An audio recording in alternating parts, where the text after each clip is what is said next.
As we are nearing the end of the liturgical year, our selected readings communicate things that relate to the end. In other words, things that are apocalyptic. The word apocalypse comes from the Greek, meaning revelation or unveiling. And the church speaks of the end times as being apocalyptic because at that time, certain things will be unveiled that had not been previously known before. Things that could only be known through revelation. And thus our Lord in today's gospel gives us a hint of what is to come. However, what spurs him to speak about the end times is noteworthy. Luke states that some people were talking about how the temple was adorned with costly stones and votive offerings.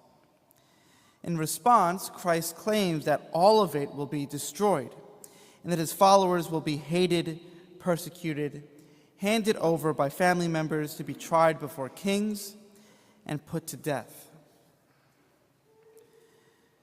Now, on the face of it, this response seems reactionary and unnecessarily dreadful. However, the key to understanding our Lord's harsh response is the attitude of the people admiring the temple.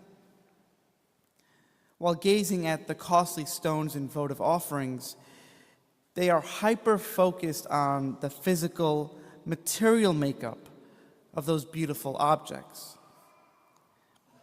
Right? It's important to note that Christ today is not suggesting that the temple's art and architecture is worthless. Rather, he is suggesting that the temple's art and architecture have a purpose that goes beyond their material reality. You see, art in a sacred place is like a window into the transcendent. Thus, when the people in today's gospel are talking about how much the art costs, instead of what the art is actually for, what purpose the art serves, our Lord rightly directs their focus. And this provides a segue into the heart of today's readings. The final day is drawing near. And whether we wait for it in hope or wait for it in terror, all depends on our focus. We must be careful not to view life as the people in today's gospel viewed beautiful art. That is, hyper-focused on what is merely physical and material. Any person who only sees paint and plaster when looking at Raphael's frescoes, for example, misses the point of those masterpieces entirely. Like the appreciation of art for what it truly is, again, as a window into the transcendent, so too should we appreciate life on a deeper, immaterial level, so that we may anticipate our Lord's coming in hope.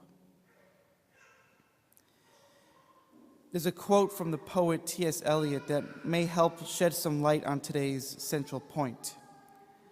He wrote, "In the end is my beginning. In the end is my beginning." Once we're able to visualize our end, that single point our lives are leading up to, we would then begin to live correctly. However, when we ignore our end and hyper-focus on the present moment, we begin to lose sight of life's purpose. This is why Christ says in the gospel, "By your perseverance, you will secure your lives." Perseverance, by its very nature, is oriented to the future. An athlete, for example, who wants to win a race, will persevere in his training because he has his heart set on winning. By focusing on the goal that lies ahead, he is able to endure whatever pain comes his way in the present in order to win. Without a clear vision of final victory, he will not have a reason to train for his race and will likely give up the gold medal. Living a Christian life is similar.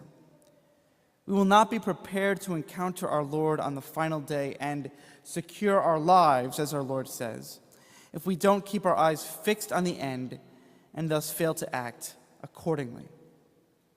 Again, in the end is my beginning. and the end is my beginning. So, remember what the future holds for us faithful Christians, for it is that future, full of glory after trial, that gives our present lives their proper direction.